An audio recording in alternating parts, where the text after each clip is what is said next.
स्वागत आपका। चलिए आज हम लोग जो है करंट न्यूज़ को से थोड़ा हट के आज हम लोग बात करने वाले हैं। आप अक्सर सुने होंगे साइमन कमीशन गो बैक का नारा जो है, जो दिया गया था हमारे यहाँ पे, ये कितना ज़्यादा जो प्रचलित हुआ था, इसको लेकर अक्सर आप सुनते होंगे, अक्सर सुने होंगे इसके बारे में। आज उसी के बारे में हम लोग समझने वाले हैं कि साइमन कमीशन का नारा क्यों दिया गया था, कि साइमन कमीशन गो बैक। जब वो मुंबई की धरती पे जो है, जब वो व्यक्ति यहाँ पे आया, तो क्यों लोगों ने ये नारा लगाया कि भैया आपको यहाँ से लौट जाना चाहिए। ये नारा जो है इतना ज्यादा जो है पॉपुलर कैसे हुआ, इन्हीं सबको जो है ना विस्तारित रूप से आज हम लोग समझने वाले हैं। तो पहले मैं आपको बता दूं कि ये हुआ कैसे, इसके पीछे की क्या कहानी है, ये कैसे हुआ, ये तमाम तरह की चीजों को हम लोग समझने का प्रयास करेंगे आज, कि कैसे ये सारी घटनाएं घटी है। तो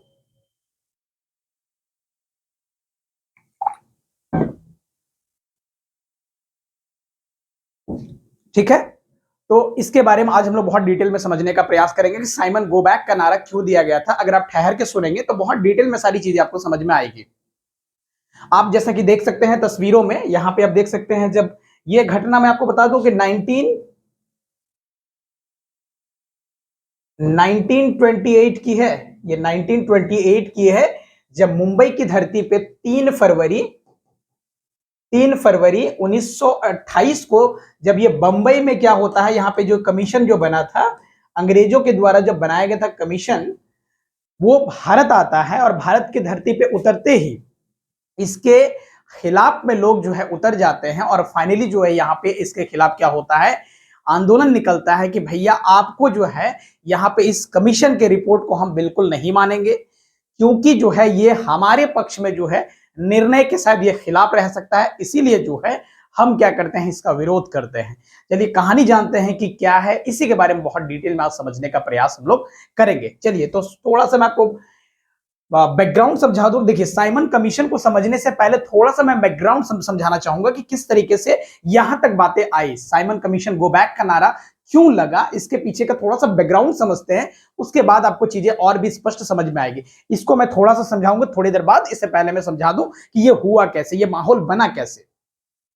तो सबसे पहले मैं अगर बैकग्राउंड की बात करूं, तो आपको याद होगा कि यहां पे अंग्रेजों के द्वारा जो है 1919 की घटना है, 1999 की घटना है। यहां पे क्या करता है, अंग्रेजों के द्वारा एक कानून पास होता है, जिस कानून का नाम होता है रॉलेट एक्ट। ठीक है, जिसको यहां पे कहा गया रॉलेट एक्ट।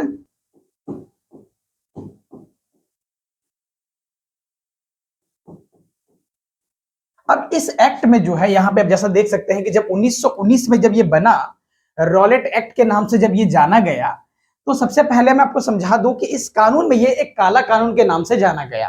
काला कानून क्यों कहा गया इसे, तो काला कानून कहने के पीछे का कारण यह था कि अगर भारत में अगर अंग्रेजों के विरुद्ध कोई भी आवाज बुलंद करता है, तो वैसी स्थिति में क्या होगा, उसको जो है बिना वारंट और सारी चीजों को सीधा उसको गिरफ्तार किया जाएगा, एकदम डायरेक्ट जो है उसको गिरफ्तार किया जाएगा। ऐसी स्थिति में क्या होगा कि बिना जो है, यानी कि जो ना बिना, जैसा मैंने बताया ना कि बिना वारंट क्या उसको क्या कर सकते हैं, गिरफ्तार कर सकते हैं, कोई इसमें कार्रवाई नहीं होगी, डायरेक्ट उसको गिरफ्तार किया जा सकता है। तो इसके खिलाफ जो होता है, क्या होता है कि यहाँ पे अगर आप देखेंगे तो पंजाब के जो यहाँ पे आप देखेंगे तो जलियांवाला बाग जो हत्याकांड के बारे में आपने सुना होगा, तो जलियांवाला बाग में क्या होता है, तकरीबन जो है ये घटना उसके बाद की है, जब यहाँ पे काफी संख्या, मैं आपको जलियांवाला बाग अभी समझा नहीं रहा हूं, है ना, मैं अभी थोड़ा सा बैकग्राउंड समझाने के लिए साइमन कमीशन तक हम कैसे ये सारी चीजों पे बात करेंगे तो बहुत लंबा समय लग जाएगा। तो मैं अभी केवल साइमन कमीशन को समझाने का प्रयास कर रहा हूं, लेकिन बैकग्राउंड जरूरी है जानना। तो ऐसी स्थिति में क्या होता है, यहाँ पे इसके इस कानून के विरोध प्रदर्शन के लिए क्या होता है, जो जलियांवाला बाग है वहां पे क्या होता है, काफी संख्या में लोग पहुंचते हैं विरोध करने के लिए। ठीक है, और वैसी स्थिति में क्या होता है, यहाँ पे जनरल डायर के नेतृत्व में, उस समय जो यहाँ पे अंग्रेजी अधिकारी जनरल डायर, उसके नेतृत्व में क्या होता है, गोली चलाने का आदेश होता है। जो प्रोटेस्टर होते हैं ना, जो प्रोटेस्ट करने के लिए आते हैं कि भैया ये जो कानून आपने बनाया हुआ है ना, ये जो काला कानून है, अगर कोई विरोध करे अंग्रेजों का हमारे ही देश में, भैया हम अगर विरोध करते हैं, कुछ गलत कर रहा है, तो ऐसी स्थिति में क्या होगा, वहां पे जाहिर सी बात है मूवमेंट लोग करने के लिए बैठेंगे। ऐसी स्थिति में क्या होता है कि जनरल डायर जो होता है, जो यहाँ पे अगर देखें तो जनरल डायर ने क्या किया, यहाँ पे आदेश दे दिया कि यहाँ पे क्या करना है, आपको यहाँ पे गोली चला देनी है, और कहा जाता है कि वहां पे जिस जगह पे लोग इकट्ठा हुए थे उस हिस्से में, वहां पे एग्जिट के लिए केवल एक ही द्वार थी, बाकी कोई द्वार नहीं था। इसके वजह से क्या हुआ, जितने सारे लोग थे वहां पे, क्या हुआ, फायरिंग जब करवाया गया, जब आदेश दिया गया जनरल डायर के द्वारा, तो वहां पे क्या हुआ, फायरिंग हुई। और फायरिंग होने के बाद क्या होता है कि जितने सारे लोग होते, चाहे बच्चे हो, बूढ़े हो, सारे लोग जो होते हैं, जवान हो, सब जो है वहां पे क्या होते हैं, औरतें हो, तो ये सारे लोग क्या होते हैं वहां पे मृत्यु के घाट जो है उनको उतार दिया जाता है। ऐसी स्थिति में क्या होता है कि यहाँ पे बहुत बड़ा ये मुद्दा बन जाता है। ऐसी स्थिति में क्या होता है, निर्णय लिया जाता है आगे कि भैया यहाँ पे, हालांकि यहाँ पे इसको जांच के लिए कमीशन भी, हंटर कमीशन को लेकर जो है कहा जाता है कि हंटर कमीशन बना था, इसके जांच के लिए जो ना हंटर कमीशन बनाया गया था, लेकिन ये कमीशन आमतौर पे जो है उसके पक्ष में ही चला गया। इसको निर्दोष साबित, इसको जो है ना, इसको दोषी साबित करने के बजाय यहाँ पे इसको निर्दोष साबित किया उस हंटर कमीशन ने। ऐसी स्थिति में क्या होता है, हमारे जितने सारे लोग होते हैं, जो उस दौर के जितने सारे नेतागण होते हैं, महात्मा गांधी हो गए या ऐसे जितने सारे तमाम तरह के नेतागण जो है नाराज होते हैं। और ऐसी स्थिति में क्या होता है, यहाँ पे निर्णय लिया जाता है कि भैया हम क्या करेंगे, असहयोग आंदोलन करेंगे। आपको मैं डिटेल में समझाऊंगा असहयोग आंदोलन क्या होता है, नॉन कॉपरेशन मूवमेंट उसको कहते हैं। और ऐसी स्थिति में क्या हुआ, 1921 में, फाइनली 1921 में मार्च, पहला चरण जो चला था मार्च 1921 में निर्णय लिया गया था। अगर आप देखें तो 2021 यानी कि 1921 की बात है, 1921 में जो है मार्च, पहला चरण जो है शुरुआत कर दिया गया था मार्च 1921 में, निर्णय लेने के बाद कि नहीं भैया हमें क्या करना पड़ेगा, अंग्रेजों के खिलाफ यहाँ पे क्या करना पड़ेगा, आंदोलन करना पड़ेगा। और बहुत बड़ा आंदोलन जो कि आप कह सकते हैं सफल होते होते रह गया। आप ऐसा समझिए कि वो आंदोलन सफल होते होते रह गया, कारण तभी समझेंगे थोड़ा सा। तो ऐसी स्थिति में क्या होता है, यहाँ पे मार्च 1921 में यहाँ पे शुरुआत कर दिया जाता है आंदोलन। आंदोलन में मुख्य रूप से क्या होता है, तो यहाँ पे कहा जाता है जितने सारे भारतीय होते हैं उन सबों से अपील की जाती है कि भैया हमें अंग्रेजों का सहयोग नहीं करना है, इसीलिए इसको कहा गया असहयोग आंदोलन। हमें चूंकि सहयोग इसलिए नहीं करना है क्योंकि हम चाहते हैं जिस तरह के वो लगातार हमारे से बर्बरता व्यवहार कर रहा है, ऐसी स्थिति में इसको यहाँ से हटाना बहुत जरूरी है। और अगर नहीं हटाते हैं तो क्या होगा, वो हमारे खिलाफ ही क्या करेगा, वो लगातार इस तरीके की हरकतें वो हमारे साथ करता रहेगा। और ऐसी स्थिति में सबने निर्णय लिया, सबके द्वारा निर्णय लिया गया। और फाइनली जो है यहाँ पे ये जो है असहयोग आंदोलन को लेकर यहाँ पे प्रावधान जो है यहाँ पे पारित हुए। और फाइनली जो है यहाँ पे आंदोलन चालू हो गया। आंदोलन चालू होने के एक साल के बाद ही, एक साल के भीतर ही क्या होता है, एक बहुत बड़ा यहाँ पे घटना हो जाता है।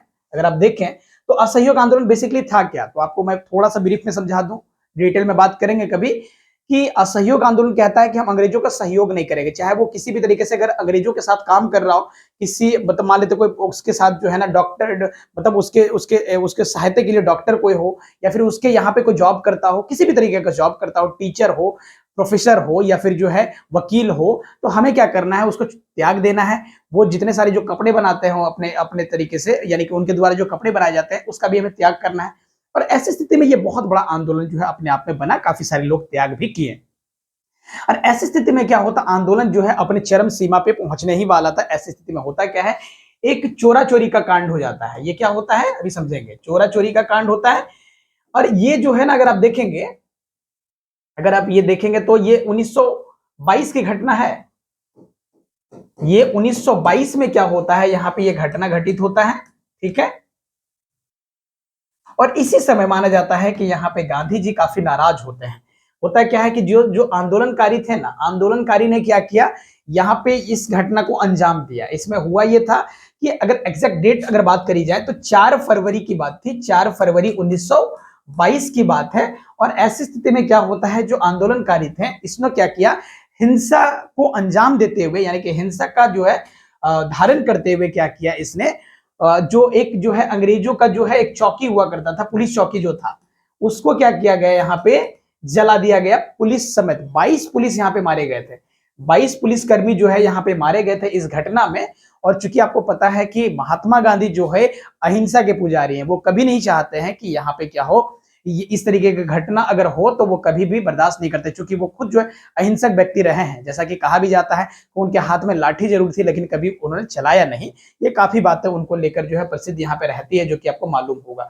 तो ऐसी स्थिति में जब ये घटना घटता है तो उनका मानना है कि भैया हम जो है अब आंदोलन को आगे नहीं ले जा सकते हैं। और फाइनली उन्होंने क्या किया, डिसाइड किया कि हम आंदोलन को वापस करेंगे। और फाइनली क्या हुआ, यहाँ पे आंदोलन को जो है इसके बाद यहाँ पे वापस ले लिया गया और यहाँ पे गांधी जी को जेल हो जाता है, क्योंकि यहाँ पे 6 सालों के लिए यहाँ पे गांधी जी को जेल हो जाता है। ये घटना होने के बाद, क्योंकि नेतृत्वकर्ता तो यही थे, आपको मालूम होगा, वो पूरे आंदोलन को लीड करने वाले व्यक्ति यही थे। और ऐसी स्थिति में जब इनको सजा हो गया 6 साल का, तो फाइनली हालांकि यहाँ पे छोड़ दिया गया 2 साल के बाद ही, चूंकि इनकी हेल्थ जो है ना काफी खराब थी उस समय, और इसीलिए उनको छोड़ दिया गया। लेकिन ये घटना होने के बाद क्या किया गया, रोक दिया गया, मामले को आगे नहीं लिया गया। अब ऐसी स्थिति में कई सारे इतिहासकार कहते हैं कि आंदोलन जो है नहीं रोकना चाहिए। कई सारे लोग कहते हैं कि भैया यहाँ पे आंदोलन को जो है नहीं रोकना चाहिए। क्यों?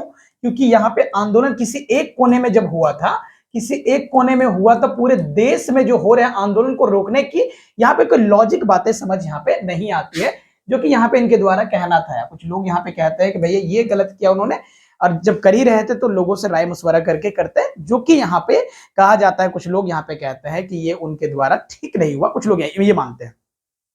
लेकिन वो आपको पता है, जैसा कि मैंने बताया, वो अहिंसा के पुजारी माने जाते हैं और किसी भी रूप में वो हिंसा को बर्दाश्त नहीं कर सकते हैं, इसीलिए उन्होंने ये स्टेप यहाँ पे उठाया।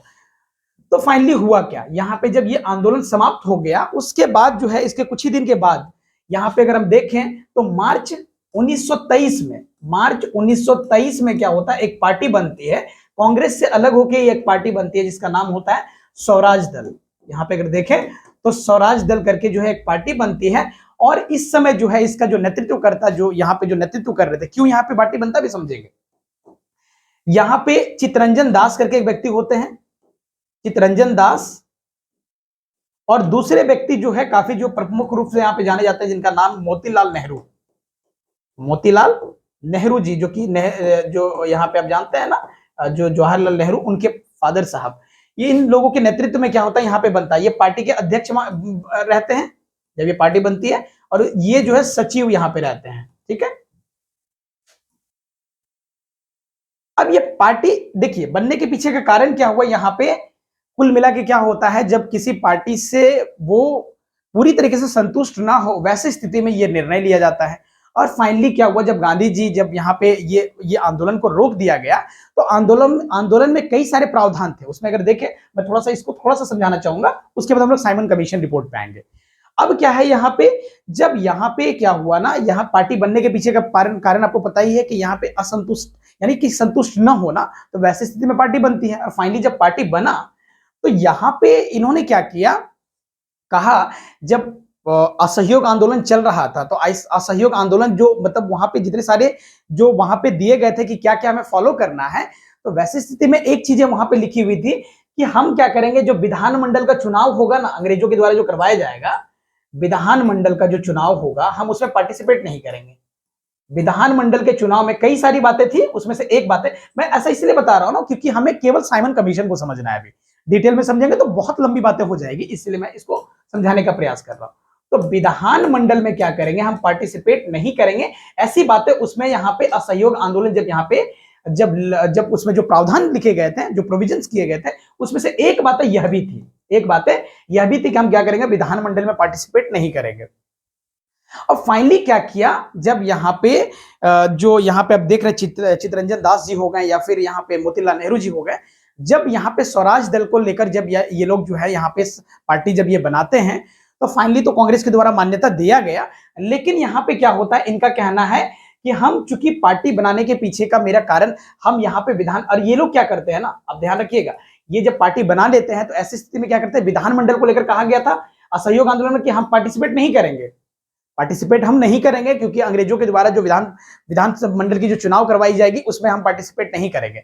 और इनका मानना था, जो ये स्वराज दल जो पार्टी जो लेके आए, इनका मानना है कि नहीं, हम वहां पे विधानमंडल में क्या करेंगे, पार्टिसिपेट करेंगे, ताकि इसका बेनिफिट, इन्होंने तर्क क्या दिया, स्वराज दल का जो यहाँ पे तर्क था, अगर आप देखेंगे तो इस दल का यहाँ पे तर्क माना जाता है, कि भैया हम इसीलिए पार्टिसिपेट कर रहे हैं ताकि वहां पे विधानमंडल जो है ना, उसमें अंग्रेजों के द्वारा जो है निष्ठावान व्यक्ति जो है उसमें एंट्री ना कर जाए।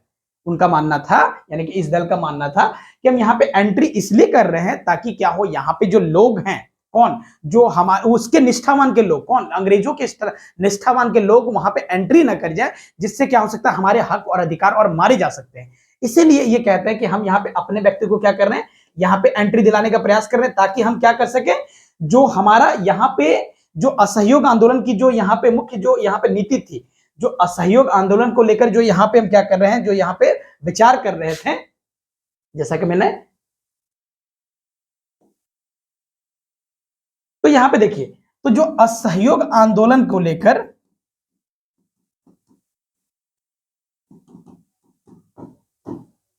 तो अगर आप देखें तो कि जो ये असहयोग आंदोलन की जो मतलब मुख्य रूप से जो बातें थी, हम क्या करेंगे, वहां पे पार्लियामेंट के भीतर, सॉरी यहां पे वो जो राज्य विधानमंडल के भीतर जाके क्या करेंगे, हम यहाँ पे उसको पूरा कर सकते हैं। इसकी जो नीतियां थी, इसके जो इंटेंशन थे, हम जाके क्या कर सकते हैं, विधानमंडल में जाके पूरा कर सकते हैं उसको।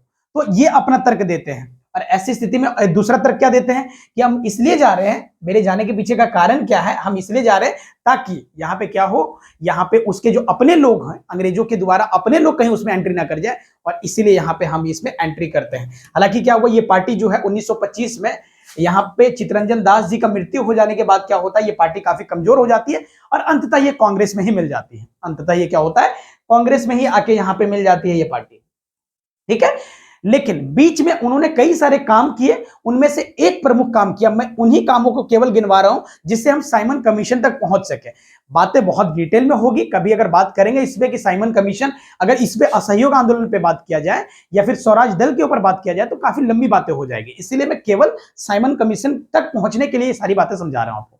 तो इसमें कई सारे काम उन्होंने किए, स्वराज दल ने क्या किया, कई सारे काम किए, लेकिन उनमें से एक खास काम किया कि संविधान को लेकर, कि संविधान को नई तरीके से क्या किया जाए, हमारा यहाँ पे प्रारूप को तैयार किया जाए, इसको लेकर क्या किया, आवाज उठाया। और फाइनली जो वहां पे जब ब्रिटिश जो केंद्रीय जो है यहाँ पे जो पार्लियामेंट था ना, यानी कि आप कह लीजिए कि केंद्रीय जो विधानमंडल था, केंद्रीय विधानमंडल में क्या होता है, ये पारित हो जाता है कि क्या करेंगे, संविधान को क्या करेंगे, नई तरीके से यहाँ पे लागू करेंगे, संविधान को क्या करेंगे, नए तरीके से यहाँ पे लागू कर, नए तरीके से बनाने का प्रयास करेंगे, ठीक है। और ऐसी स्थिति में यह बात हो जाती है, यहाँ पे पारित हो जाता है। इसके बाद क्या होता है, जैसा कि मैंने बताया, ये बाद में पार्टी कमजोर हो गई, तो अब कमजोर होने के बाद अंततः ये कांग्रेस में ही मिल जाती है। इसके बाद होता क्या है, अब आता है 1928 की बात आती है। इसके बाद जो है 1927 में जो है बनाया जाता है यहाँ पे साइमन कमीशन। साइमन कमीशन 1927 में बनाया जाता है और इसको लेकर कहा जाता है, यहां पे इसको लेकर अगर देखें तो 1927, अगर एग्जैक्ट डेट अगर बात की जाए तो 8 नवंबर 1927 की यह बात है कि यहां पे फाइनली साइमन कमीशन जो है बनाया जाता है, कहां पे, ब्रिटेन में। और इसके बाद क्या होता है, इसको भेजा जाता है भारत, इसको भेजा जाता है कहां पे, भारत भेजा जाता है। और भारत में ये सबसे पहले जो आते हैं, ये जो कमीशन जो है सबसे पहला जो आता है वो कहां पे आता है, तो बंबई में। और बंबई में अगर देखें, उस समय मुंबई को बंबई कहा जाता था। और ऐसी स्थिति में जो है, जैसा कि मैंने डेट बताया कि वो डेट जो है 3 फरवरी की डेट थी 1928, जब यहां पे ये कमीशन पहुंचता है, तो इसके खिलाफ में लोग जो है नारा लगाते हैं कि साइमन गो बैक।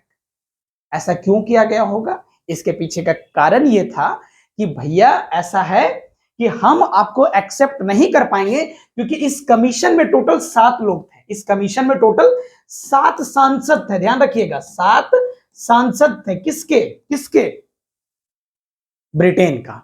यहां पे हमारे एक भी लोग नहीं थे। अब बताइए, हमारे संविधान का ड्राफ्ट तैयार किया जाएगा, हमारे संविधान का स्वरूप को तैयार किया जाएगा, और ऐसी स्थिति में हमारे एक भी व्यक्ति शामिल नहीं है। जब एक भी व्यक्ति शामिल नहीं किए जाएंगे तो जाहिर सी बात है हमारे लोग जो है, हमारे यहाँ पे नेतागण जो है, इसका विरोध तो करेंगे। और इसीलिए हुआ भी यही कि यहाँ पे तमाम तरह के हमारे जो नेता, कांग्रेस तो था ही, साथ ही साथ में और जितने सारे जो दल थे, संगठन था, वो सारे संगठनों ने क्या किया, इसका विरोध किया कि साइमन गो बैक, आपको यहाँ पे जाना पड़ेगा, क्योंकि यहाँ पे जो आप यहाँ पे हमारे लिए जो रिपोर्ट लेके आए हो ना, उसको हम एक्सेप्ट नहीं कर पाएंगे, क्योंकि आपके यहां से सारे लोग बैठे हुए, तो हमारे लिए, हमारे हितों को आप कैसे समझ रहे हैं, हमें क्या चाहिए, हमारी क्या जरूरतें हैं, ये आप कैसे डिसाइड करोगे। और इस तरीके से क्या हुआ, यहाँ पे विरोध किया गया और अंततः इस रिपोर्ट को नकारा गया, कांग्रेस के द्वारा नकारा गया। क्यों नकारा गया, अभी देखेंगे रिपोर्ट में कहां पे कमियां थी, उन सारी चीजों को भी समझने का प्रयास करेंगे। तो फाइनली उसको नकारा गया कि भैया हम एक्सेप्ट नहीं कर पाएंगे, हमारे संविधान को बनाने जा रहे हो और हमारे संविधान में हमारे ही लोग नहीं होंगे, ऐसी स्थिति में कैसे एक्सेप्ट करेंगे उसको? तो कुल मिला के इसीलिए विरोध होने के मुख्य वजह यही था कि जो 7 लोग थे ना, ये सातों लोग जो है ना हमारे एक भी लोग नहीं थे, इसीलिए यहाँ पे इसका विरोध हुआ। अब यहाँ पे देखिए, अगर एक चीज अगर देखें तो विरोध होने का मुख्य वजह आपको समझ में आया कि विरोध क्यों किया गया। ये सारी बातें आप समझ पा रहे हैं ना कि कब की ये बातें हैं। ये सब 1927 में ये बनाया गया और 1928 में यहाँ पे एंट्री लेता है बंबई में। अब क्या होता है, आगे ये आंदोलन पहुंचता है कहां पे, जब ये जो है ना, ये जो विरोध यहाँ पे जब ये लोग कमीशन पहुंचता है कहां पे, तो लाहौर पहुंचता है। जब ये लाहौर पहुंचता है तो लाहौर पहुंचने के बाद क्या होता है, यहीं पे जो हमारे जो बहुत बड़े लीडर लाला लाजपत राय, आप समझिए इतने जो है महान व्यक्ति लाला लाजपत राय की यहाँ पे मृत्यु हो जाती है लाठीचार्ज में। तो यहाँ पे इनकी मृत्यु जो हो जाती है लाला लाजपत राय की। इसी के समय जो है ना लाठीचार्ज किया जाता है, आदेश दिया जाता है, जो कि वहां पे जो अधिकारी होते हैं ना, पुलिस अधिकारी सैंडर्स, उसके द्वारा यहाँ पे क्या होता है, जब यहाँ पे लाठीचार्ज का आदेश दिया जाता है तो इसी दौरान क्या होता है, हमारे यहाँ पे ये प्रमुख नेता जो है यहाँ पे इनकी मृत्यु हो जाती है। और ऐसी स्थिति में क्या होता है, जो हमारे यहाँ पे जो क्रांतिकारी नेता उस समय थे, जो चंद्रशेखर आजाद हो गए या भगत सिंह हो गए, उन्होंने क्या किया, इसको जो है क्या किया, यहाँ पे जो सैंडर्स जो था, जो सैंडर्स था, इसको क्या किया, यहाँ पे मौत के घाट उतारा। उसको फाइनली क्या किया, बदला लिया गया कि भैया अगर आपने हमारे लीडर को क्या किया, यहाँ पे इस तरीके से यहाँ पे ये स्थिति आपने बनाई कि फाइनली इनकी मृत्यु हो गई, ऐसी स्थिति में क्या होगा, हम तो बदला लेके रहेंगे। और फाइनली क्या किया, उसने इनकी हत्या कर दी, सैंडर्स की। तो इस तरीके से सारी बातें आगे चली और ये पूरा का पूरा जो है ना साइमन कमीशन को लेकर पूरा का पूरा जो बवाल हुआ, जो कि आप बहुत अच्छे से समझते होंगे। और फाइनली क्या होता है, अब अगर फाइनली देखें तो यहाँ पे रिपोर्ट, अब यहाँ पे अगर बात करें रिपोर्ट की, तो रिपोर्ट में क्या ऐसा था कि विरोध करना जरूरी था। तो रिपोर्ट में अगर हम देखें तो कई सारे बातें थे, लगभग 10 बातों को यहाँ पे शामिल किया गया था। कहा जाता है लगभग 10 विषय यहाँ पे रखे गए थे, जिसमें से सबसे पहला विषय जो था, कहा जाता है कि संघीय व्यवस्था लाएंगे हम। आपके यहाँ पे क्या करेंगे, संघीय व्यवस्था को इंट्रोड्यूस करेंगे। ये क्या होता है, अब आपको मैंने शायद समझाया होगा, आर्टिकल फर्स्ट मेरा जो है, अगर आप देखेंगे तो यहाँ पे आर्टिकल, मैंने अभी सीरीज जो मतलब आर्टिकल का जो करवा रहा हूँ संविधान के, वो उसमें जो है ना आर्टिकल 21 तक मैंने बात किया हुआ है। तो वहां अगर आप नहीं देखें तो जाके देखिएगा, आर्टिकल फर्स्ट में मैंने संघीय व्यवस्था क्या होता है बताया हुआ था। तो सबसे पहली जो व्यवस्था यहाँ पे की जाती है, कही जाती है कि यहाँ पे क्या करेंगे, संघीय व्यवस्था को इंट्रोड्यूस करेंगे। संघीय व्यवस्था होता क्या है, इसका मतलब होता है कि यहाँ पे क्या होगा, जो ब्रिटिश प्रांत है, उनका मानना था कि जो ब्रिटिश प्रांत है और साथ ही साथ जो देसी रियासत है, उसको जोड़ के एक संघ बनाया जाएगा और इस तरीके से यहाँ पे संघीय व्यवस्था का यहाँ पे निर्माण किया जाएगा। जैसे कि अभी है, सारे राज्य जो है मिलके जो है, जिसको एक संघ मानते हैं, पूरा का पूरा राज्य मिलके एक संघ है, जो आर्टिकल फर्स्ट में लिखा हुआ है। हमारा भारत जो है राज्यों का संघ है। उस प्रकार से यहाँ पे क्या होगा, और आपको पता है हमारे राज्य जो है कभी भी अलग नहीं हो सकते हैं, हमारे राज्य कभी भी हमारे भारत से अलग नहीं हो सकते हैं। इसके लिए हमारे यहाँ पे व्याख्या पहली बार जो है अंबेडकर साहब ने किया था कि संघ का मतलब ये है कि बाहर से लोग भले ही आ सकते हैं हमारे भीतर, लेकिन हमारे घर पे आने के बाद, यानी कि भारत में शामिल होने के बाद वो अलग नहीं हो सकते हैं। ये बातें पहली बार व्याख्या करी थी किन्होंने, तो अंबेडकर साहब ने करी थी। अब यहाँ पे पहला संघीय व्यवस्था लाएंगे। और दूसरी बातें यहाँ पे जो की गई, कहा जाता है कि यहाँ पे दूसरी बातें जो कि हमारे जो विधानमंडल है ना, या दूसरी बात अगर देखें, द्वैध शासन, द्वैध शासन को हम समाप्त करेंगे। द्वैध शासन समाप्त करेंगे, क्या मतलब होता है,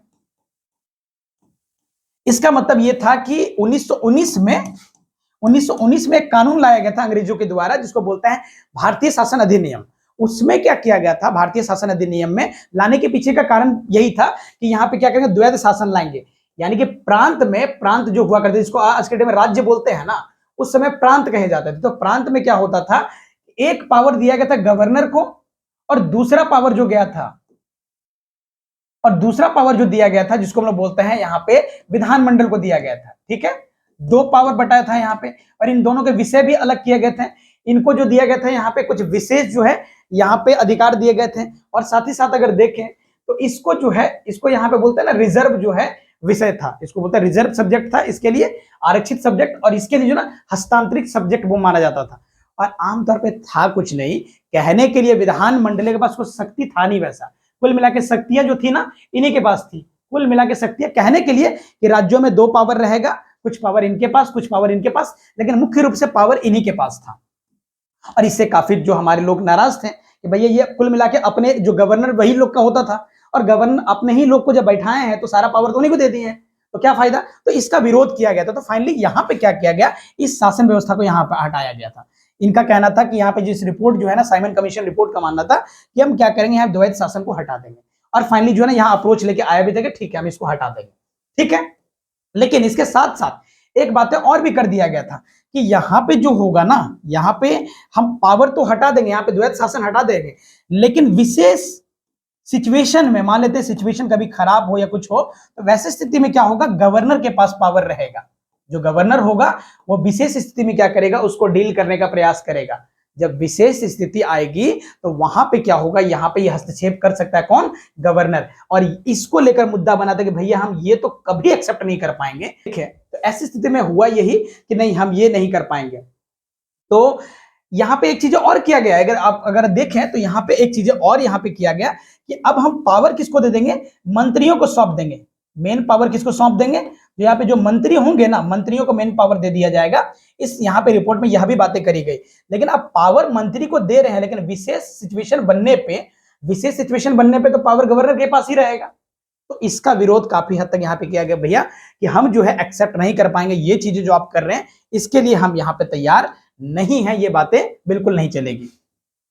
1919 के कानून में ही अगर देखें तो खासतौर से अगर 1919 क्या 1909 से ही अगर देखें तो यहाँ पे एक व्यवस्था उन्होंने इंट्रोड्यूस कर दिया था, जिसको वो मतलब हम लोग कहते हैं ना कि अगर हम देखें तो उसको अगर एग्जैक्ट शब्द में कही जाए तो यहाँ पे सांप्रदायिक चुनाव है ना, सांप्रदायिक को लेकर जो है सांप्रदायिक निर्वाचन को लेकर यहाँ पे व्यवस्था कर दिया गया था कि हम क्या करेंगे, सांप्रदायिक निर्वाचन करवाएंगे। यानी कोई विशेष जगह होगा, वहां पे क्या करेंगे, विशेष लोगों के लोग ही वहां पे इलेक्शन में खड़े हो सकते हैं और विशेष लोग ही वहां पे वोट दे सकते हैं, ठीक है।